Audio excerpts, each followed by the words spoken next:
Hey everyone, welcome back to The Stuff of Legend. My name is D'Lo and I have another video for you today. Today we are going to be talking about Gina Carano.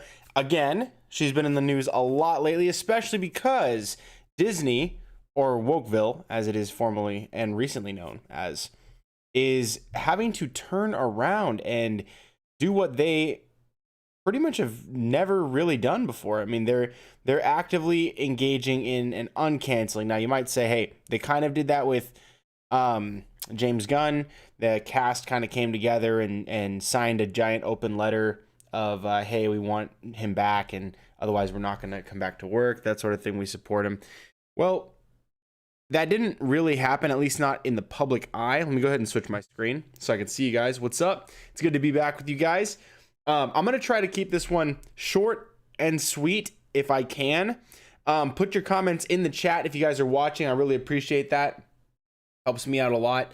And make sure to put any questions you have. I'll save them for the end of the video. That way I can get to those after we get through this. But like, share, subscribe, please. Those things help me out. Now, to get into this topic, Disney includes Gina Carano in its Mandalorian Emmy Awards push. Now, for those of you guys who've been following some of the business end of Disney, Lucasfilm, Marvel even, all the streaming services and new content that has been coming onto Disney Plus, it has been doing pretty well, but ever since they canceled Gina Carano, they fired her under false pretenses based on lies and slander. Verifiable lies, libel, and slander. It was a complete defamation attack on her character. Even after it was proven that it was not the case, that she said the things that were being claimed, they still just said, no, we want nothing to do with her. In fact, they were censoring her, and I can show you guys, and you guys can run this little experiment for yourselves. We can do this in live right now, but I wanted to read to you guys what's going on here really fast. Then we can get into some of this other stuff. It's just crazy. All the things that are going on right now, some of the loss of business that's been happening because of what, you know, the woke stuff that's been going on in Falcon Winter Soldier. There wasn't a lot of wokeness, like hints here and there in WandaVision, but stuff that happened after WandaVision was released, we hear about from Kevin Feige's mouth some pretty shocking stuff that I knew he was along the lines of like, well, you, in order to climb the ladder in Hollywood, you kind of have to be, because that's the bubble they live in. But there's actually, I think I have it right here. Put up, I have an article for you guys. Copy the link and I'll put it over here so you guys can see this. Let me duplicate here and paste there. I wasn't sure I was going to do this one here, but I just mentioned it. I might as well show you guys. Benedict Cumberbatch's Doctor Strange almost appeared in WandaVision, but Kevin Feige says, and here they highlight, it would have taken away from Wanda, which, first of all, no, it wouldn't. Second of all, the reason he gives is kind of astounding, really, and it's kind of a shame to hear come from Kevin Feige's mouth, especially since I've praised him endlessly. But here we go. Let's just hear what he has to say. It says Benedict Cumberbatch, or Marvel, it says here, Marvel struck a deal with Benedict Cumberbatch to appear in the final episode of the show as Doctor Strange, but late in the process, they wrote him out. This is Feige speaking as of right now. Some people might say, oh, it would have been cool to see Doctor Strange, says Feige, but it would have taken away from Wanda, which is what we didn't want to do. We didn't want the end of the show to be commoditized to go to the next movie. Here's the white guy, is what he says here. Here's the white guy. Let me show you how power works. That meant that Doctor Strange movie 2 had to be rewritten. In the end, Feige says Marvel's process is a wonderful combination of very dedicated coordination and chaos magic. Okay. So this whole thing to me is just weird to hear him say. This is Kevin Feige. He's not only the head of Marvel Film Studios, but also the studio, Marvel Studios, that produces these TV shows, and also now the comics. His new role in Marvel is also chief over the comics. He has say to do with everything. he's a huge nerd, which is why the Marvel films, up till I'll say Endgame and even Far From Home, have been majority really good so far. There's been a few missteps along the way, a few things that are like, oh, you can nitpick here and there. Some things it's like, oh, I don't like how they handled the Hulk after Avengers 1, or like I don't like how they handled, like you could go down the line of there's a few things they did that are like, okay, they didn't have to play it this way, they chose to, whatever. Mostly good, mostly entertaining, and mostly fairly close to the comic book source material accuracy and stuff like that. What's weird is to hear him say this, is that the character of Wanda, who in the TV series WandaVision, her show, is designed to be the villain of the show. You don't know that out of the gate, but it becomes apparent as the episodes go on. She is, and this is a bit of a spoiler warning for you guys, traumatizing the entire town that she is in. What is it called? West, something like that. She was there just traumatizing this entire town. She held children captive in their own brains in their homes, unable to leave their rooms, just physically trapped for months. And parents were freaking out as soon as they snapped too. They were like, please, my kid, you gotta help my kid, let her go, please. And it's like, that's horrifying. Like, that's not something you just play off and go, oh, well, she was a little traumatized, so it's all good. No, like, that's very, very bad. And it felt weird to just be like, oh, she beat the other witch, so it's all good now.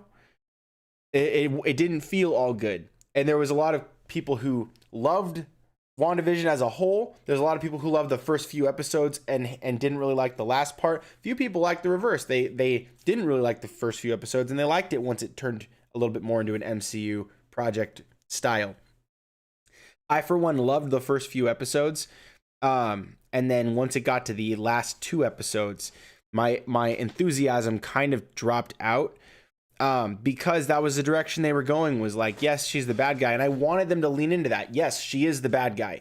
Yes, this possibly could set up mutant hatred inside the MCU. That's another topic we can talk about, is how mutants have already existed in the MCU. They just haven't called them that. They've been bridging and working their way up into this. This would have been the perfect launch pad to create that mutant hate culture, where people could be basically like how the X-Men comics were kind of about racism, but it was about mutant racism, races like Homo sapien, Homo superior, Homo superior being the mutants. This would be the way to get the entire world to hate mutants by default. You have yourself basically a terrorist who did not even mean to be one. Like in this case, Wanda was that terrorist. She was terrorizing an entire town for months against their will, held hostage in their own heads, in their own bodies, and they couldn't do anything about it. And frankly, neither could Wanda, because she was out of control. According to the story, Doctor Strange's assistance might have been delightful and might have been a good way to provide the necessary nuance to Wanda's arc, trying to come back to a path of good and righteousness. A redemption arc would have been possible through Doctor Strange, but instead they just go, oh, she beat the other witch, so everything she did up to this point is like either justified or just forget about it. She's supposedly the hero. We're supposed to just have empathy for her. I didn't personally. My wife didn't personally, like for her. And this is like something that we've been kind of mulling over and thinking about and talking. We rewatched the series a couple of times, and it's like, and then all of that to say, I was upset because they didn't take the opportunities that were in front of them with, first of all, Doctor Strange. And I was like, no worries. They already said that Doctor Strange 2 is the direct sequel to WandaVision. Okay. All right. I'm cool with that. All right. We're going to get that eventually. That's coming down the line. But then Kevin Feige comes out and says something stupid like this. Something absolutely just dumb. First of all, it's racist. It's racist against white people. Now, I know if you guys go to public education schools nowadays, that's something that they teach with critical race theory, identity politics. They say that you're supposed to hate white people. That's the gist of what you're supposed to learn and take away from both pop culture and public education, is that white people bad, white people power and everyone else is somehow less than. And that, frankly, is racist. It's racist against the minorities in America, and it's also racist against people with white skin, because that is not an accurate representation of people, the power structure that is in place right now. It might be close. You might be able to observe that in a lot of areas, but there's like, how do you explain poor white people? Like, how do you explain white people who are victims of X, Y, or Z? And how do you explain a black president, right? How do you explain a lot of these other things if this is the alleged structure? Critical race theory is for morons. It's dumb, it's stupid, it's inaccurate, it's a lie. And they're trying to pump this now, apparently, because Kevin Feige's over here like, oh, well, we absolutely can't have the Sorcerer Supreme teach someone who's fresh into magic with extremely uncontrollable and devastating world-altering powers, who does not want to use them for bad but has no ability because of their emotional instability.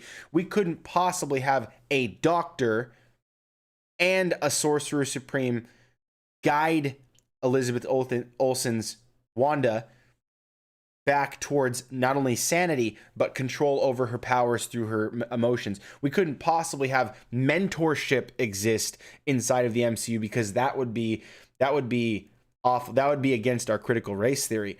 So that's what they're doing here. And that's really disappointing to hear from Kevin Feige, who I've looked up to a lot, especially I've praised him endless times here on this channel. This is, in fact, the first criticism I've ever done, ever, of Kevin Feige. This is the first criticism. You can go back in my channel. I've never said a single negative word about Feige other than outright praise of the guy for his work so far. But this is extremely disappointing. I'm not enthusiastic about any of the future Marvel projects if this is the tone that they're going to go with, especially saying that they had to not only rewrite the end of WandaVision, but they had to rewrite the end of Doctor Strange 2. So I don't know if you saw that. It says here, after they wrote Doctor Strange out late in the process, some people might say, oh, it would have been cool to see Doctor Strange, says Feige, but it would have taken away from Wanda, which is what we didn't want to do. We didn't want the end of the show to be commoditized to go to the next movie. Here's the white guy. Let me show you how power works. So this is like white guys are in power. He's alluding that this would be like the patriarch. I guess you would say the patriarchy. I don't know if he's saying specifically because he's white or if it's about white male, like white male privilege or whatever is what they try to like claim. Oh, if you're white, if you're male, you have privilege. Like everyone's got a degree of privilege in some capacity. Everyone's good at something. Everyone's got, people with money have financial privilege. People who are tall have height privilege. It's like there's a lot of different ways to skin that cat if you want to go down that road, but it's just a false way to divide people. It's divisive, it's evil. And that's what this is all about, is what they've become. They become a propaganda machine for critical race theory to divide the people. And unfortunately, it's crept into our entertainment. Then he says, let me show you how power works. That meant the Doctor Strange movie, too, had to be rewritten. So not only was WandaVision rewritten to push wokeness, but Doctor Strange 2 won't even be about Doctor Strange anymore. Like, we knew Wanda was going to be part of it. We knew that was going to be a big part of it. The Multiverse of Madness, Wanda's already confirmed to be part of that. Everyone's been excited. Okay, they're going to have something, either some sort of mentorship thing going on, or some sort of like, oh, he needs to stop her, like she's the villain, or Wanda will be the hero. We're not sure like how this is going to work. He's chasing her through the multiverse. We have no idea. But it is extremely disappointing to hear that not only did they have to rewrite the end of WandaVision, they had to rewrite Doctor Strange 2 in order to make this kind of wokeness a priority. And that to me, that's a huge bummer. Doctor Strange 2, in my opinion, shouldn't even happen. They should call it WandaVision Part 2, or they should just go like make a new Wanda segment. Call it House of M. I don't care what you got to do. You can go into, it's just not a Doctor Strange film. He's going to be the guest in his own film. That's weird. That's not the way that a main character's hero sequel should be. If you want to have like them be equal co-star or something like that, that can make sense. You can do that for sure. But it sounds like he's literally getting sidelined in his own project because woke. We have to be so woke. And frankly, this is just a huge disappointment. I'm very disappointed in Kevin Feige for this one. And you can read the article. I've got the link. I'll put the link in the comments. In fact, right now I'll do that so that you guys can see that. I just dropped it in the live chat so you guys can see it on all the platforms. But here, on back to the CNET. So this is the kind of woke garbage that Disney and Marvel have been working with, but we already know about Lucasfilm, the sequel trilogy. You guys already know what's been going on with Lucasfilm. If you don't, I've got tons of videos on my channel you can check out with that as well. But Disney includes Gina Carano in its Mandalorian Emmy Awards push. This is extremely big news, guys, because they have officially changed their tune on Gina Carano. For those of you guys who've been watching people like Overlord DVD, there's been some rumors from some people within the Geeks and Gamers community who've talked about they've heard some things chatter from Disney employees or whoever it might be. It sounds like Gina Carano has been fixing to make a re-entrance into Lucasfilm. Like Lucasfilm, Disney wants her back. Obviously, they're losing money. They put her toys back on the shelves recently. They uncanceled her episode on Bear Grylls, which just aired on Sunday, right? And we watched that one. It was really cool. I love Bear Grylls. I love his show. I hadn't seen any of the episodes of his season. That literally got me back onto cable. I had cable because of my internet program, but I hadn't had, like, I never even sat down to watch cable. I don't watch football. I don't watch anything. So if I'm watching something, it's going to be on streaming. But this got me back onto watching cable for like the first time in a really, really long time. In fact, probably since maybe the Super Bowl last year. It's been a long time. But anyway, it was a great episode. We recorded it. I can't wait to see it again on Disney Plus. That's something that I want more of. I don't want to perpetually have to ignore stuff that is Disney because they hate their fans. I would love it if they would just say, hey, we're super far on the left. It's really annoying for us to have one of our own people, saying anything that we disagree with because that's how we are. But we're going to let her continue to work. And we're going to keep making stories based on the story content that the fans want to purchase from us because we're a business first. And if they could just do that, then separating the art from the artist is no big deal. But when the artist is literally saying, my art is not for you, and anyone who disagrees with what I have to say, we're not only going to take our art away, but we're going to like mock you, shame you. We're going to call you a bunch of names. We're going to try to slander, libel, disavow people who are not even part of the thing that you say they are. Like they're not racist, they're not sexist, they're not homophobe. They're not any of this stuff. It's just amazing that Disney is now, check this out, guys. I'll just read it for you so we can try to jet through it. Despite Lucasfilm stating it would no longer work with her, it has included Gina Carano in its Emmy for Your Consideration awards push for The Mandalorian. On Sunday, a poster surfaced from Disney, which owns the Star Wars production company, promoting cast members including Pedro Pascal, Giancarlo Esposito for awards contention. Carano is listed under the Best Supporting Actress category. And frankly, I agree that all of these names here should be in the consideration. Not necessarily that they should win, but my goodness, if these guys didn't put on one heck of a show, and if this didn't impress the fans, and Jon Favreau and Dave Filoni are just spectacular. They did an amazing job with The Mandalorian season 1. Season 2, even above season 1, was incredible and notably, visibly, just superior in every way. Season 1 was fantastic. Don't get me wrong. But starting from that point, they went leaps and bounds above season 1 to make season 2 all the more better. And definitely, I think the names on this list deserve some consideration, including Bill Burr, including Michael Biehn, including Rosario Dawson. There's plenty of, actually, I love Timothy Olyphant's episode as well. Katie Sackhoff was just awesome as well. Ming-Na Wen. Carl Weathers, I really loved his episode he directed as well with Gina, where they found the what was it, the gene splicing, or the gene farm cloning facility or whatever, where they were making like little Snokes, or what looked like Snokes. That to me that was a really good episode. And I don't know what other things they're gonna push for, like whether it's gonna be effects or you know, cast and crew type stuff. But I really hope that Gina Carano at least gets recognized here. And she already has. Even just Disney pushing for an employee that they fired and then tried to cancel altogether. They tried to, look at this. I want to show you guys something really quick. I'm going to skip past, we already talked about this. Look at the Running Wild episode for Bear Grylls on National Geographic. Episode 7 down here is the Gina Carano episode. You see here, episode 7, right, in the Dolomites. Now, that one just aired on May 10th. Today is the 12th.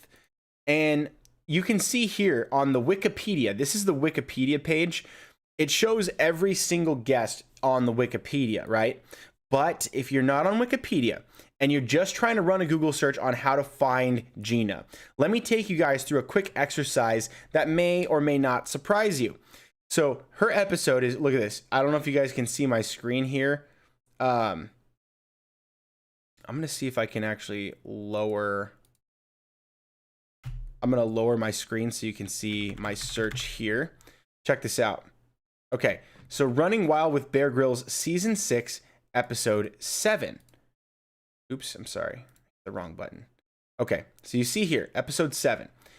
I typed this out. I'm going to press enter so you guys can see. Episode 7, Running Wild with Bear Grylls, Season 6, Episode 7. It's just that information. And it says in the about for Episode 7, it says the show title, the air date, but it says previous episode, Danny Trejo in the Moab Desert. Oh, interesting. The previous episode's guest name is on there. The next episode after it is Bobby Bones with Caitlin Parker in the Sierra Nevada. But who is the guest for this episode, for Episode 7?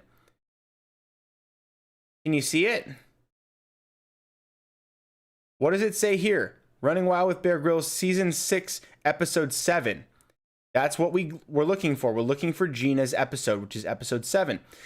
In a Running Wild first, Bear takes radio and television personality Bobby Bones back out into the wild with his new fiancee, Caitlin Parker. Wait a minute. Doesn't that say that the next episode is going to be that one? Yes, it does. And in fact, it doesn't say anywhere until you get down to here on the National Geographic website, Gina Carano in the Dolomites. Now, watch what happens if you're like, okay, well, that's not that bad. Maybe you just have to click into something. Okay, well, let's do this. Let's go to the episode before. It says on the right that the previous episode is Danny Trejo. Let's go Season 6, Episode 6. Oh my gosh, look, what do you know? Here on the left, Danny Trejo in the Moab Desert, Running Wild with Bear Grylls, Season 6, Episode 6. And then here in the about, it says, Bear takes icon legend Danny Trejo to the canyons of Arks National Park in Utah. Wow. And it even says the previous episode is Keegan-Michael Key in the Icelandic lava field. But wait, the next episode being Gina's episode, again, doesn't tell us who is the guest. Why not say Gina Carano? All right, let's go back. So we're going back. Let's go back. All right, so that was what this one said. And now here, Episode 7, Running Wild with Bear Grylls. There's no mention of Gina here. But wait a minute. The other one said Danny Trejo. And it even tells you the previous episode's guest, but it's blocking Episode 7. All right, let's go back. You know what? No, let's check again. No guest here. No guest name here. In fact, it's telling you the wrong one for this one. And then for this, it tells you the before and the after. So the previous and the next episode's guests. All right, well, you know what? Let's try the next one. Let's try Episode 8. So let's go to 8. Oh my gosh, what do you know? Bobby Bones and Caitlin Parker in the Sierra Nevada. And it tells you the next episode is Gina Carano in the Dolomites. Amazing. They finally get around to doing that after the episode has aired. Boom. Episode 7 is the previous episode. They finally get around, and a couple of these things are incorrect, but you see here how, like, it's really weird. Google won't even mention the name. You have to go to the National Geographic to find it. You go here.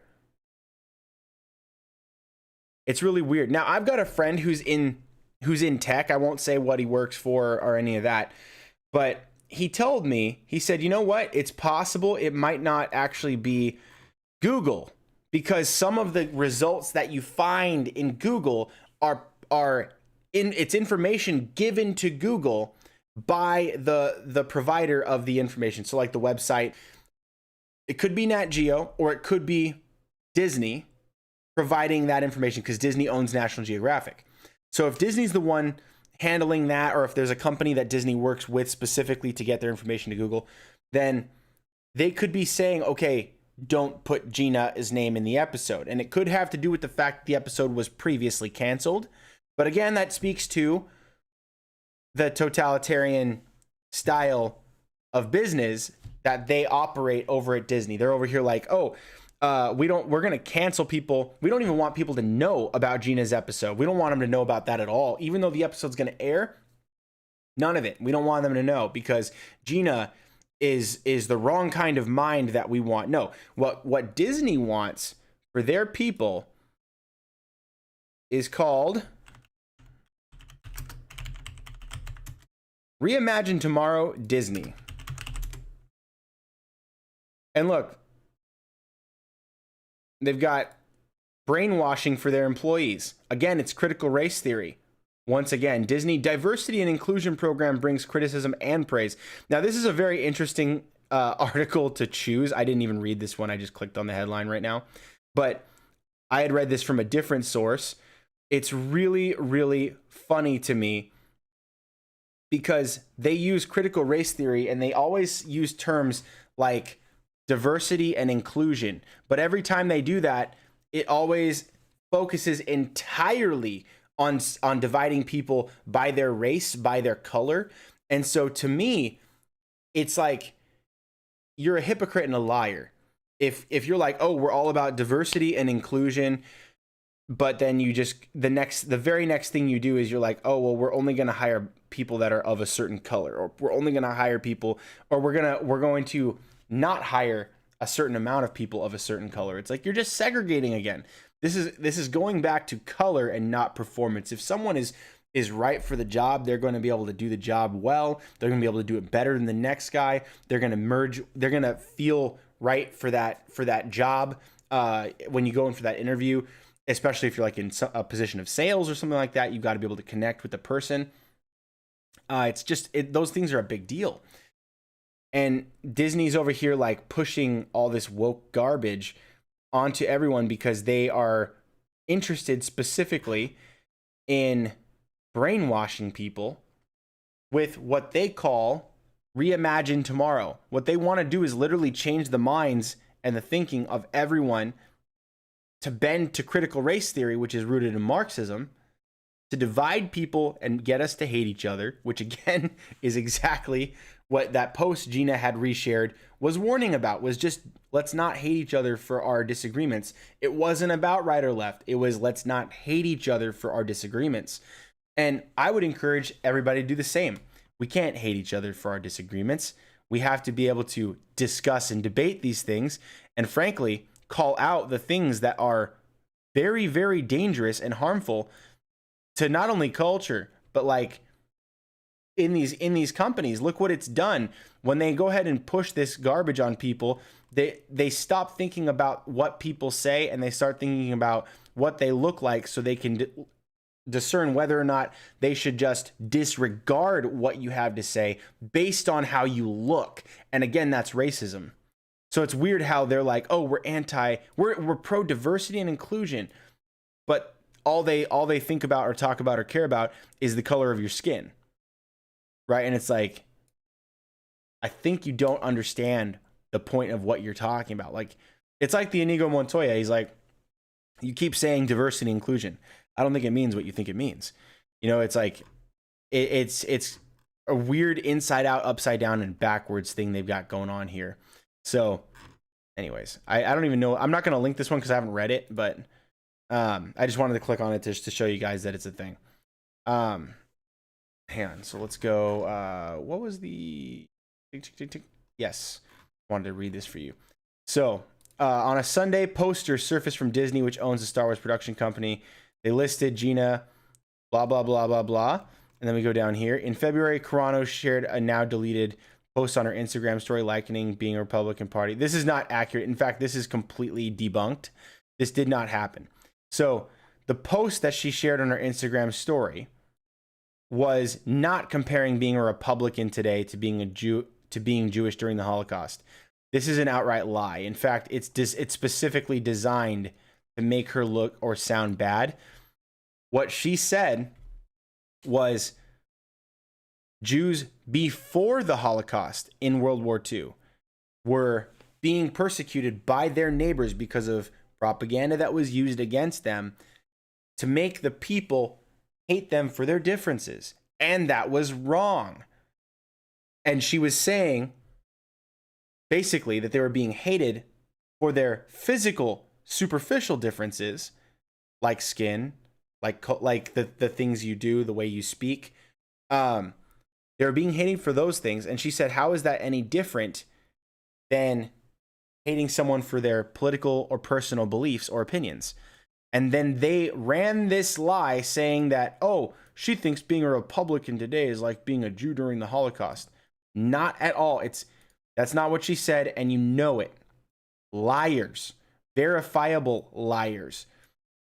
And these guys are a bunch of punks. But anyway, so it says here, the same week, Lucasfilm issued a statement saying the studio would no longer employ the actress. Gina Carano is not currently employed at Lucasfilm, and there are no plans for her to be in the future. Lucasfilm spokesperson said in a statement, nevertheless, her social media posts denigrating people based on their color, this did not happen.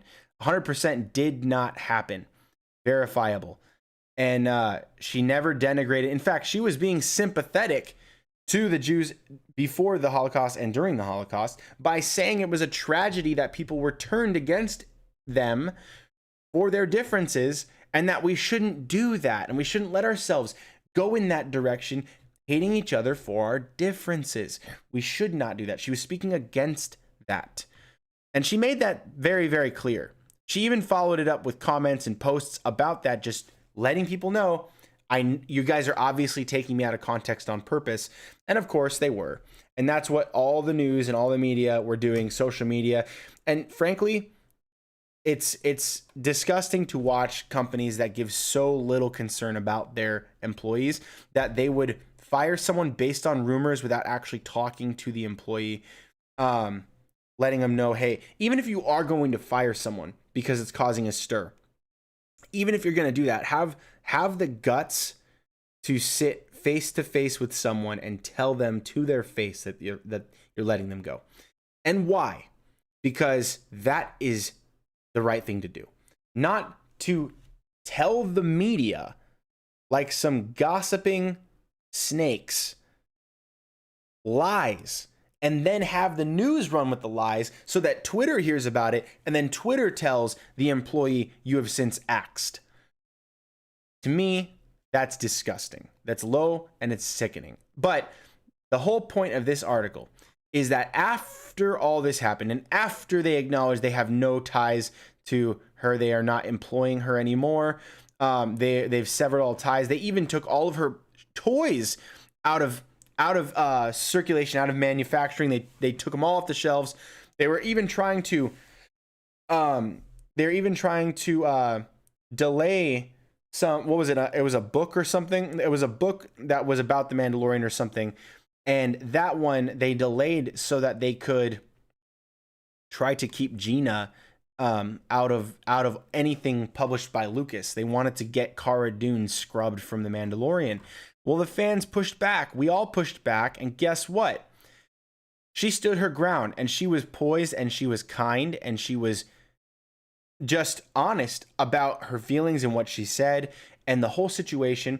The Daily Wire picked her up. She got a ton of fan support. She's got a picture deal with the Daily Wire and Ben Shapiro. Ben Shapiro debunked the video or the claims about Gina. And that's why he then went on and hired her, was because he was like, well, no, they're trying to cancel you for outright lies. That's not what happened. Here, come work for us.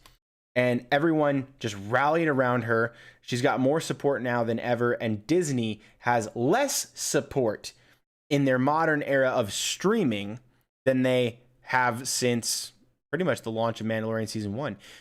So like they had a huge spike with the Mandalorian season 2, another huge spike when the finale of the season 2 hit. That was like peak. They had like a couple of weeks of peak subscriber base. And then when this crap happened, it just started dropping out. And when WandaVision hit, it started dropping out more. And then when Falcon and Winter Soldier hit, it's dropping.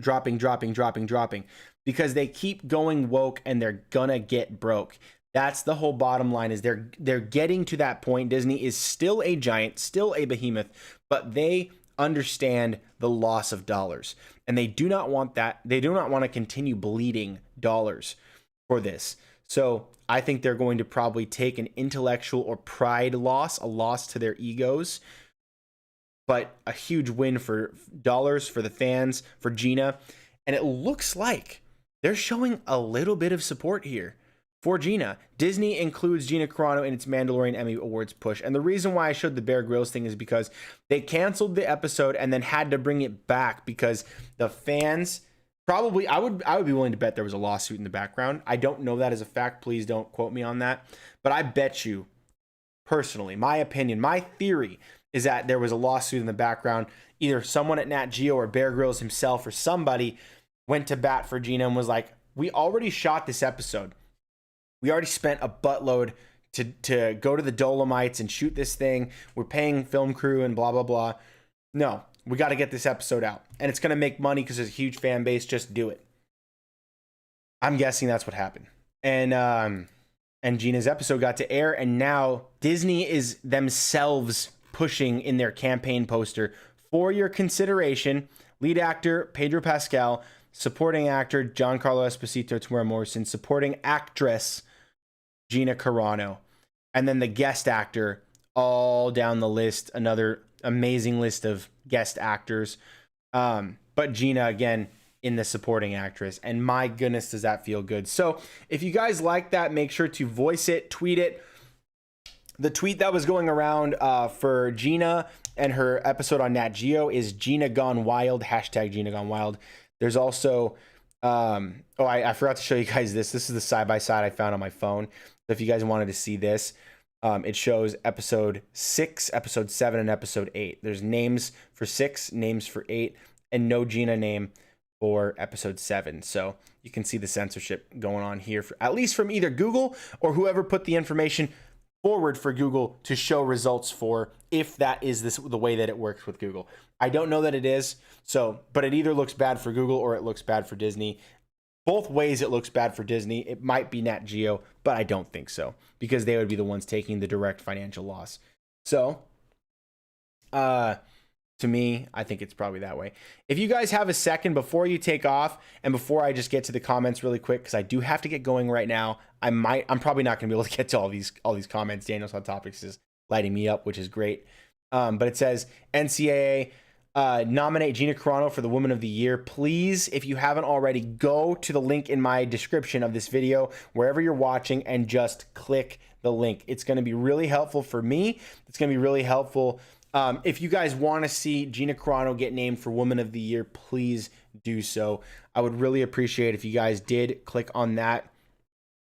Really quick, I want to read this for you. For her fight against outright slander, libel, blacklisting, and discrimination from employers and agencies in her line of work, Gina Carano has stood strong and remained bold, graceful, and compassionate throughout her endless and ongoing persecution on social media platforms and in the workplace.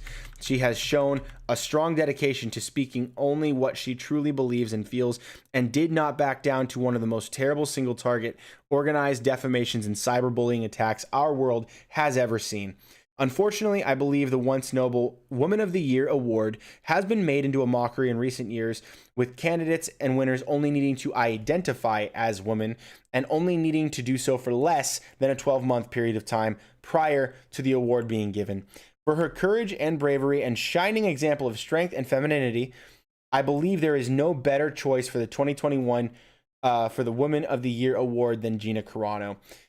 Please sign and share this petition to make this nomination known and shown the necessary support for individual human rights to free speech, as Gina has so gracefully expressed through her persecution from the media and social media. Hashtag Gina Carano, hashtag I stand with Gina Carano, hashtag Woman of the Year, hashtag Gina Gone Wild, hashtag we love Gina Carano.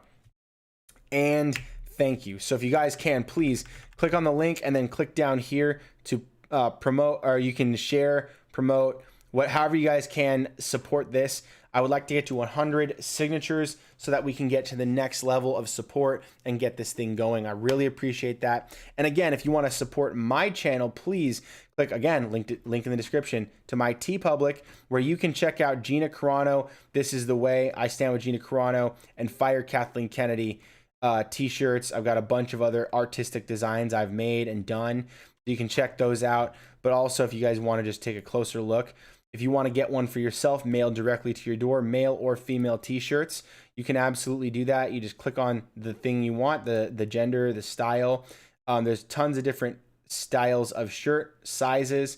Then you just click add to cart and you can send it right to your door. There's a bunch of different product lines that you can click on, including masks. So if you want to visit Disneyland, you're going to need one of these. I call it the Marxism Participation Award. It's one of these right here, or it's this is like your entry mask. They don't let people show their faces down there. So if you do want that, go ahead and click on one of these. I've got a bunch of designs, styles, colors. This one I've already ordered for myself, is on the way. I'm really excited. Things are on discount right now too, so please check that out. $14 instead of $20, and save 30% for the next indefinite. That's pretty cool. So it's on, for some reason, indefinite sale. Is that accurate? Let's load this again. See what it does. Oh man, $20. Dang, I think the timer ran out. That's probably what happened. So you guys got to just check in, check back, and see if you guys can get yourself a nice discount when those things arise. They usually happen once a week or once every other weekend. Just depends on what TeePublic's doing that day. So check back, try to get yourself something that supports my channel. Appreciate it, guys. Now, to get back to the main screen, let me go ahead and switch my screen so you can see it here. Hashtag fire Kathleen Kennedy, hashtag cancel Disney Plus. I highly recommend, if you guys want to support Gina Carano, I've given you a few options. Petition, just tweet, just post, comment some support, let her know that you support her, and also tag Disney when you do it, because we need to let them know that this is how we feel. So without further ado, let me go ahead and try to get to some of these topics, and I'm gonna have to probably take only 5 or 6 of these because I'm running out of time for the night. Got an early day tomorrow. So it says, hi Daniel, how's it going? From Daniel's Hot Topics. What's up, bro? It's good to hear from you again. Did you hear that rumor that Doctor Strange will go to Earth 616 in the Marvel Universe? I know a lot of people would be excited to hear that. No, I didn't. I had not heard that. Which one is 616? You're going to have to let me know. He says, I heard that the commercials in WandaVision were supposed to be created by Doctor Strange to Wanda to remind Wanda who she is and to snap out of it. I heard that as well, and frankly, it would have been a lot better to have the reveal at the end that maybe he was communicating with her, trying to reach out to her to remind her of those things. That frankly makes a lot of sense, because otherwise it's like those commercials are either just Easter eggs for us, or there's no explanation, right? It's almost like J.J. Abrams writing Star Wars. There's just so many questions that just don't get answered if you don't have that. So instead of the random mystery box of, oh, who's Rey's parents, and then they don't answer you in The Last Jedi, or they lie to you rather, and then they come back and they try to like retcon, make it something special in the Rise of Skywalker or whatever. For me, it would have been better to have Doctor Strange give an answer for that, or at least be like, did you receive my calls? And then be like, I had dreams, like that sort of thing, and just kind of show he was trying to peer through. But the hex was so strong in chaos magic that it was converting his communications. That would have been cool. It says, it's really sad that they were not able to use Benedict Cumberbatch. Dang, thanks, COVID. I said sarcastically, yeah. And then he says, I say sarcastic. I know. It would have been cool. I don't think the reason had anything to do with COVID, but if you were just saying that for fun, like you said sarcastically, that's almost like the thanks Obama, or like the thanks COVID. It's definitely COVID. So it says here, Daniel, for every Marvel movie from 2008 to Iron Man 20 to 2021 Spider-Man No Way Home and Thor Love and Thunder, we got pics from the set of the movie. However, we still haven't gotten any pics from Doctor Strange 2. That's true. We haven't gotten anything from Doctor Strange 2, and I think that's because, like Kevin Feige said, they had to rewrite that crap because it's not woke enough. And if it was anywhere close to being woke enough, unfortunately, in today's day and age, it just has to get more and more and more and more deep into the critical race theory lie. So they have to push that now. And that's what it's all about. They had to... The Falcon and Winter Soldier had like 4 or 5 extremely forced moments that were very, I would say, if you're going to do woke, they did a pretty good job of not being so verbally express about their intention behind it. Like, they didn't say that, for instance, nobody said at any point that Sam Wilson's sister did not get approved for her bank loan because she's black. They didn't say that. They just set it up to look like that. They didn't say that Sam Wilson got stopped by the cops because he's black, but that's what they imply visually when he gets stopped for apparently no reason. And they're like, oh, we didn't recognize you. I'm so sorry. I wouldn't have done that if I knew who you were. Well, why did you do it, right? That's the whole point, is they're trying to insinuate these things. This is weird. Like, they're just pushing all this garbage, and it's just making me bummed. But it says, what could they be hiding with Doctor Strange is what you're asking. I think they're hiding a lot of Sonyverse stuff. I think they're going to cross over with a ton of different past Marvel projects. Sorry, it's getting late for me. I would hope that they do something really, really outside the box, like bring back the Fantastic Four, not the Four-stick Fantastic Four, but the Ian Gruffudd, Jessica Alba, even the Chris Evans Human Torch. If they brought those guys back because multiverse in Doctor Strange 2, I would be losing my mind. But currently, my excitement has gone way down since hearing Kevin Feige's words about WandaVision and about how they rewrote Doctor Strange to be less Doctor Strange. It's like, that makes no sense at all. Like, if you want more Wanda, just say you wanted to put more Wanda in there. But like, you're like, oh, well, we can't have the white guy save the day. It's like there's no white heroes anymore. Is that a crime now? Like, what are we doing? What are we doing with this? Also, if it's so bad to have the white guy come in and save the day, why can't black original heroes just be their heroes? Why do they always have to come in and take the mantle from a white guy? Like, and I'm not saying like they have to like it. I'm saying the opposite. I'm saying you have perfectly valid heroes. Falcon is his own hero. War Machine is already the Iron Patriot. Like, let's not pretend that the world hasn't had black heroes. In Marvel, they have. But we're going to pretend that we need to have Sam Wilson be Captain America or none of it counts. That's a little disrespectful. You don't think? Like, do none of them count? Unless they've taken the mantle from a white guy, Steve Rogers. Like, he has to just replace the white guy. But then what about the identity of the Falcon? What about his military service leading up to this? Why does none of that seem to matter? Why does none of it seem to count? And is it just the symbol, just the legacy of the shield? Well, if it's so complicated and it's not so delightful, then why does he need to take that mantle on himself? If it's such a shame to bear or to like mention or look on, or if it's like, oh, it's just a gray area now. We don't have any respect for the flag because we're all Marxists. It's like, look, if you don't have any respect for the flag, why are you chasing it? Why are you chasing after the suit?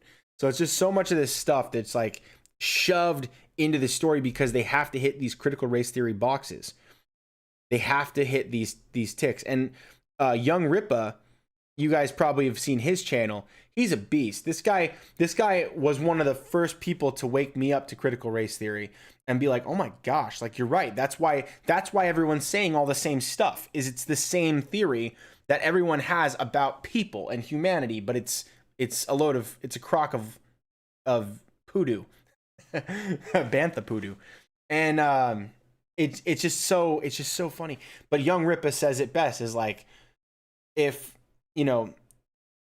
having black heroes meant what you say it means, you wouldn't have to have them take the mantle from a white character. They could just be their own hero.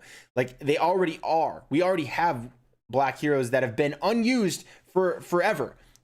We've never had a live action Jon Stewart until they kind of did like a tease with John Diggle in Arrow, showing that he is possibly a Green Lantern, but we don't know that he's Jon Stewart. He's John Diggle. So is the CW version actually John Diggle, or is it like their retcon version of John Diggle? It doesn't really matter to me. I would love to see that because I love John Diggle and I love the Green Lanterns and I love Jon Stewart. So either way, any of those directions works for me. But we have Jon Stewart, a great beloved character they haven't even used. We just got to see a glimpse of Martian Manhunter in the Snyder Cut. Sorry if that was a spoiler for you guys, but Martian Manhunter for a moment in the Snyder Cut. And again, his human alter ego, even though he's a Martian, he's not really a human, he's just shape-shifting, but he chooses the human persona of John Jones. And that's, again, a black guy. Like, why are we not using this? Static Shock. There's still rumor that they may eventually make this project. Why has it taken so long? Why are we not getting this project? I mean, we got Black Lightning. That's awesome. We got Luke Cage from Marvel. That's awesome. You don't have to be like, Luke Cage isn't good enough. We're going to do Luke Cage is the new Iron Fist. What? No, Iron Fist is Iron Fist. Luke Cage is Luke Cage. Like, Luke Cage's fans, most of them do enjoy Iron Fist as well, because they had the what's it called again? Power, what's that agency they started? Shoot, I just drew a blank. But fans cross over because they have this comic together. Heroes for Hire. It was Heroes for Hire. And Luke Cage and Iron Fist, like they worked together. They butted heads at times and stuff, but it was a really fun dynamic because they're just so different, but they come together and they work so well together, especially in a combat scenario. So like, you don't have to have Luke Cage be anybody but Luke Cage. In fact, if you do that, you're actually signaling that this character wasn't good enough to begin with. And it's like, what changed? He got a vibranium suit. He took on the shield. But the suit is it's vibranium also. It's just as durable, but it's significantly more functional. And I'm cool with him having shields. Like, I have no problem. In fact, I do like Sam Wilson as Captain America. I wanted him to be Captain America. I also wanted to see if they would do Bucky, because I do like Bucky as Captain America. But it's okay, because he's the White Wolf, and I'm okay with them having like a different story path for him. That's fine. It makes sense in the context of the show too. I feel like the arc that they gave Bucky was majority really good. And Sam Wilson as well. Just, there was a bunch of cringy moments that defeated the purpose. If he's going to go the first like 3/4 of the show being like I'm not Black Falcon, I'm just Falcon. Or like, I'm not Black Captain America, I'm just Captain America. But then when he becomes Captain America, he's like, I'm the first Black Captain America. Or like, he, not the first Black. Obviously, there's Elijah Bradley or Isaiah Bradley. But he, like at the end, it's like all the news that comes out is like, we have Black Captain America. It's Black Captain America. And it's like, writers of the show, where are you going with this? We just want to know, like, you're trying to tell us that it's not one thing, and then by the end of it, you're like, no, it totally actually is. Or like, you're like, these people are terrorists, but then at the end, you're like, we should have listened to the terrorists, and also, we should have capitulated to what they wanted. Why did it have to get to the point where they're lighting your van on fire? No, they're terrorists. We don't sympathize with that. Like, you can sympathize with the plight of a human being, and yes, they're human beings. They're also killing human beings. You have to do something to stop that madness. You don't just listen to them because they're not saying anything. They're hurting people. And that's why it's like, dude, if you want to help the people in the regions that they're trying to like reach out to, or if you're like, there might be some validity to the cause, unfortunately, it's kind of like what the BLM movement did. It's like you start with something that sounds super agreeable. You're like, yes, of course. Yes, of course, Black Lives Matter. The names is completely valid. It's like, yes, duh. But then your movement is a terrorist organization, lighting cities on fire, killing people. David Dorn is dead because of this. There was a bunch of just chaos that you cannot sympathize with, and they're completely exclusive, by the way. They hate white people. They hate family, traditional family. They're a completely Marxist organization rooted in critical race theory, just like Disney. So it's like, yes, of course they're going to be like, sympathize with the terrorists and you should listen to them. It's like, look who's making the show. The people who also are sympathizing with terrorists in real life. And it's like, this is not good. And that's why the majority of people were like, as soon as they showed the cop thing, they were like, we already know where this is going, we're out. They've already seen enough of this from Disney that it's like, you see the writing on the wall. Like, and then not only that, but the writing on the wall is like stamped with the fingerprint of a company to which almost all their projects have this thing, the critical race theory. You know where they're going with it. So it's hard to get excited about other projects, but it is exciting to hear that they are starting to turn the ship around because Gina Carano fans have spoken. And we're sick of the bullcrap, right? I am a Gina Carano fan. I am a conservative. I am not one of these stupid names and very highly insulting names that they call people all the time. I love everybody, but it is very, very, very annoying to have someone you've been paying money to for your whole life. You've been a lifelong loyal customer, enthusiastic customer. And then not only do they spit in your face, but then they try to call you every evil under the sun because the color of your skin. Like, wait a minute, that's racist. That's racist. And that's what critical race theory does. So now they're having to turn the ship around. And then if I show you guys the screen again, now they're like, for your consideration, Gina Carano, ladies and gentlemen, because it would be too hard of a hit to their ego to give a formal apology to Gina and the fans, mostly Gina. They don't really need, I mean, they kind of should give an apology to the fans because of the way they've been treating the other half of their fan base, probably the larger half of their fan base. But what they did to Gina is just disgusting, sickening. And they should apologize for that. It's disgusting behavior. So anyways, I'm really happy to hear about the For Your Consideration. I hope she wins the Emmy. I hope she wins Best Supporting Actress at the Emmys. And knowing Gina, she probably is not going to say anything that's going to be like, you know, like stick it to the man type of thing. It'll probably be something about courage and never give up and that sort of thing, because she's kind and she's gentle and she's good. But if she does, I'm going to be retweeting that so hard. I'm going to be retweeting everything she has to say. If she wins that, I'm just pumped. I do hope that we can get her also nominated for Woman of the Year. I don't know if she'll win, but I think that for her bravery standing up against the tech giants, the actual news media, and her former employers, never backing down, showed great strength and courage in a time of fear, in a year of fear. And I hope she wins. And so I only have 29 signatures on my petition. I don't know. I hope it gets enough traction that it can get seen by the NCAA and Disney and a bunch of others. So for your consideration.